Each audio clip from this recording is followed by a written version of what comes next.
आज 25 मार्च 2023 बाबा की मुरली रिवाइज करेंगे। आज की मुरली का सार है, मीठे बच्चे यह वंडरफुल पाठशाला है जहाँ तुम्हें ज्ञान सागर पतित पावन बाप ज्ञान अमृत पिलाकर पावन बनाते हैं। ऐसी पाठशाला और कोई होती नहीं। बाबा कहते जहाँ भगवान पढ़ाए बैठकर, ऐसी पाठशाला वंडरफुल पाठशाला है। इसी पाठशाला में भगवान तुमको बैठकर ज्ञान अमृत पिला रहे हैं। आज की मुरली में प्रश्न है, बाप की कौन सी एक राय स्वीकार करो तो बाप हर पल तुम्हारा मददगार है। तो बाबा ने कहा कि बाबा राय देते हैं, बच्चे तुम जिन्न के मुआफिक मुझे याद करते रहो। खाते पीते चलते बुद्धि योग मेरे में लगाओ और सब तरफ से बुद्धि योग हटाते जाओ। तुम बाप और स्वर्ग को याद करने की सेवा करो, यही तुम्हारी मदद है। यह याद ही तुम्हें स्वर्ग का मालिक बनाएगी, यही सस्ता सौदा है। हिम्मत रखो तो बाबा हर पल तुम्हारा मददगार है। हिम्मते मर्दा मदद खुदा। तो बाबा ने कौन सी राय दी?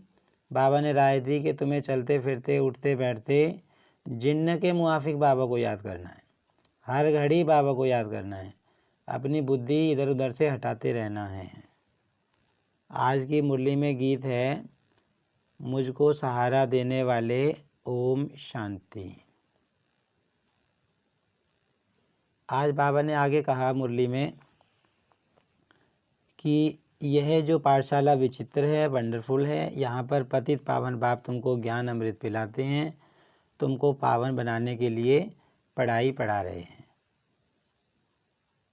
बाबा ने कहा जो नई दुनिया आएगी उसको नया घर बोलते हैं, वो पावन दुनिया होगी। और यह है इस समय पुरानी दुनिया है, पतित दुनिया है।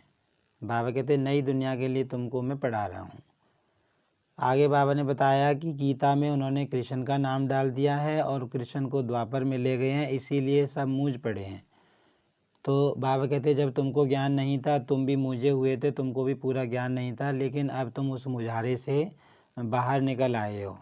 अब तुम्हारी बुद्धि में सारा ज्ञान बाबा कहते आ गया है। फिर बाबा ने कहा कि ये गंगा गंगा पतित पावनी जिसको बोलते हैं, तो बाबा कहते वास्तव में ज्ञान गंगाएं तो तुम बाबा के बच्चे हो, शिव शक्ति ज्ञान गंगाएं हो। और बाबा ने कहा कि वो गंगा तो जहाँ तहाँ नहीं जा सकती, लेकिन तुम बाबा के बच्चे जहाँ भी ज्ञान सुनाना हो वहाँ पर जा सकते हो और आत्माओं को ज्ञान सुना सकते हो। आगे बाबा ने बताया कि जो हिंदू धर्म वाली आत्माएं हैं, जो अपने को हिंदू कहते हैं, वो अपने धर्म को भूल गए हैं। वास्तव में उनका धर्म आदि सनातन देवी देवता धर्म है। अपने धर्म को भूलने के कारण वो धर्म भ्रष्ट कर्म भ्रष्ट बन गए हैं, कंगाल बन गए हैं। तो बाबा ने कहा अभी तुम जब बाबा आए हैं तो तुमने हमसों का अर्थ समझा है, माना हम ही देवता बनते हैं, हम ही शूद्र वैश्य आदि वर्णों में आते हैं। बाबा ने कहा तुमको अभी सारा ज्ञान बुद्धि में आ गया है। आगे बाबा ने कहा कि बच्चे कहते हैं कि बाबा आप हमको ऐसी पढ़ाई पढ़ाते हो जो हम स्वर्ग के मालिक बन जाएंगे। आप जितना हमको सुख देते हैं उतना कोई दे नहीं सकता। तो बाबा ने कहा कि बाप ही आकर बच्चों को इतना सुख देते हैं। फिर बाबा ने बताया कि जो मनुष्य है वो तो अल्पकाल का सुख दे सकता है, और मनुष्य ही, बाबा ने कहा मनुष्य का जीवन ही अमूल्य होता है। मनुष्य ही विश्व का मालिक, स्वर्ग का मालिक बन सकता है, जानवर नहीं। बाबा ने कहा कि समय में आकर तुमको इतना सुख देता हूँ जो तुम उस सुख के कारण मुझे आधा कल्प याद करते हो। अब बाबा कहते फिर तुम यहाँ से जाकर नई दुनिया के मालिक बन जाओगे और वहाँ फिर तुम्हें मुझे याद नहीं करोगे क्योंकि वहाँ दुख होता नहीं, वहाँ माया नहीं। बाबा कहते वहाँ तुम्हें याद करने की ज़रूरत है नहीं। आगे बाबा ने बताया कि तुम इस समय गुप्त हो और गुप्त रीति से तुम जो है अपने नई दुनिया, अपने राज्य की स्थापना कर रहे हो, और तुम बिल्कुल नॉन वायलेंस, बिना हिंसा के किसी भी हिंसा, कोई भी तरह की तुम हिंसा नहीं कर रहे हो, बिना हिंसा के तुम अपने राज्य की स्थापना कर रहे हो। आगे बाबा ने बताया कि तुम्हें जिन्न के मुआफिक बाबा को याद करना है। अगर तुम्हारी बुद्धि इधर उधर जाती है तुम्हें वहाँ से हटानी है और बाबा में लगानी है। खाते पीते चलते फिरते बाबा को याद करना है, ये बहुत सहज है। आज की मुरली में धारणा के लिए सार है, श्रीमत पर भारत को हीरे जैसा बनाने की रूहानी सेवा करनी है। गुप्त रीति से बाप को याद कर श्रेष्ठ बनना है। बाबा ने कहा हीरे जैसा भारत को बनाने की तुम्हें सेवा करनी है और श्रेष्ठ बनना है बाबा की श्रीमत पर चलकर। अपने आप से बातें करनी है, रूह रियान करना है। बाबा आपने जो सुख दिया है वह कोई दे नहीं सकता। बाबा आपकी पढ़ाई से हम विश्व का मालिक बनते हैं। आप नई सृष्टि रचते हो, उसके हम हकदार हैं। तो ये बाबा की योग की पॉइंट है। बाबा कहते तुम ऐसे रूह रियान करो कि बाबा आप कितनी सुंदर पढ़ाई पढ़ा रहे हो, जिससे हमको इतना सुख मिलता है।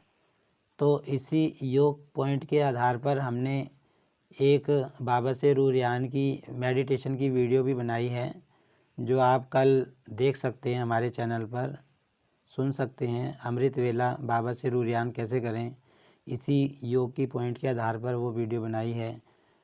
चैनल की लेटेस्ट वीडियोज़ नाम की प्लेलिस्ट में देख सकते हैं, या मेडिटेशन वीडियोज़ वाली प्लेलिस्ट में आप देख सकते हैं। आज की मुरली में वरदान है, भ्रकुटी की कुटिया में बैठ अंतर्मुक्ता का रस लेने वाले सच्चे तपस्वी मूर्त भव। तो वरदान में बाबा ने बताया कि जो बच्चे अपने बोल पर कंट्रोल करते हैं, ज़्यादा बोलते नहीं, अपनी एनर्जी और समय को बचाते हैं, तो बाबा कहते हैं वो अंतर्मुखी बन जाते हैं। अंतर्मुखी का मतलब है कि बाबा की यादों में खोए रहना, बाबा की बातों में खोए रहना, मुरली में खोए रहना, दुनियादारी से कोई मतलब नहीं। तो बाबा कहते हैं वो अंतर्मुखी बन जाते हैं ऐसे बाबा के बच्चे। और बाबा कहते हैं जो ये अंतर्मुखी का रस है और जो बोलचाल का रस है, उसमें ज़मीन आसमान का फ़र्क है, रात दिन का अंतर है। जो आत्मा अंतर्मुखी होगी, बाबा की याद में समाई होगी, उसे तो बहुत सुख मिलेगा। लेकिन जो बोल चाल, इधर उधर की बातें करना, दुनियादारी बातें करना, उसमें कोई सुख नहीं होता। तो बाबा कहते हैं जो अंतर्मुखी आत्मा बन जाती है, वो तो जैसे कि भ्रकुटी के बीच में बैठी है, तपस्वी मूर्त बनकर अनुभव करती है कि जैसे मैं तपस्वी मूर्त हूँ। तो बाबा कहते हैं कि वो व्यर्थ संकल्पों से मन का मौन और व्यर्थ बोल से मुख का मौन रखता है। इसीलिए अंतर्मुक्ता के रस की अलौकिक अनुभूति होती है। जो अंतर्मुक्ता का रस है वो बहुत ही अलौकिक है, वो बहुत ही सुंदर है। उसके जैसा रस किसी भी बाबा कहते हैं उसमें नहीं मिलता। आज की मुरली में स्लोगन है, राजयुक्त बन हर परिस्थिति में राजी रहने वाले ही ज्ञानी तू आत्मा है। बाबा कहते तुम्हें राजयुक्त बनना है, तुम्हें सारे राज पता चल गए हैं, इसीलिए तुम्हें हर परिस्थिति में खुश रहना है, राजी रहना है। आज की मुरली में स्वमान है, स्वमान जो लेंगे हम, मैं हर परिस्थिति में राजी रहने वाली आत्मा हूँ। बाबा ने आज कहा ना कि तुम्हें राजयुक्त बनकर हर परिस्थिति में राजी रहना है, किसी भी परिस्थिति में हलचल में नहीं आना है। अच्छा, ओम शांति।